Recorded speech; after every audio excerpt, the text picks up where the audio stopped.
there's great joy in doing a comedy, at least in the rehearsal anyway.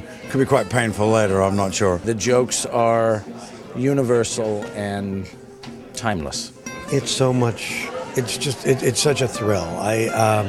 Stanley and I have worked together a number of times. Stanley is, first of all, a brilliant actor, which I think for a director is so important. I mean, they understand the whole process, and he's very supportive of all the actors. We have a really good working relationship. I'm able to kind of, as he's sitting there in the director's chair, I'm able to kind of just glance over.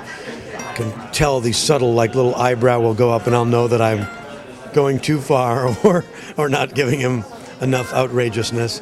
But it's enormous fun. It's about a little opera company in Cleveland, Ohio, and they're celebrating their 10th anniversary season and have invited the most famous tenor in the entire world to come to Cleveland to play Othello. One problem after another occurs about getting him on stage, and there is complete chaos among this little opera company and this great big star.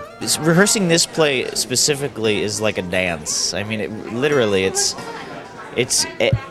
it's amazing when you start to see it coming together, which it now is, that everyone's moving all the time. It's all about choreography and timing and the door slam, and it's not funny for a while. You just have to sort of let that go. You're just not going to be funny until you get everything down as specific and precise as it needs to be, and then all of a sudden it's hilarious. It's a very visual thing, and there's two sides of the set. There's the bedroom of the set, and then there's the sitting room of the set, but things have to match on either side. So we've kind of done all that technical stuff now, and now it's about filling it in and coming from a center and believing what you're doing, and then just throwing it to the wind and trying to make Stanley laugh.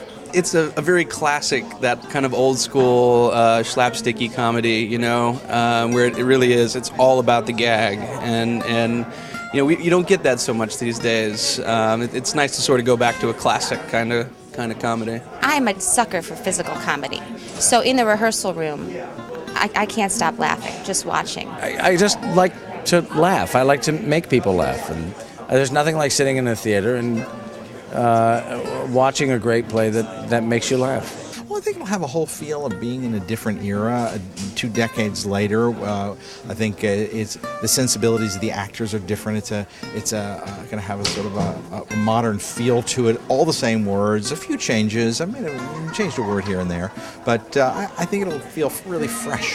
I love the era. I love the genre. I'm incredibly frightened of doing it, which is also, I've learned over the years, a good sign for me. It's completely mad and outrageous, and but interestingly enough, it's even though it takes place in the 30s in the world of opera, it really speaks to our present day obsession with celebrity and kind of the pitfalls of that. And so I think people will be able to really key into it and relate to it. It's just really in your face silliness. I've had belly laughs like I haven't had in years, just in the rehearsal room. So I hope that lasts. I know it will.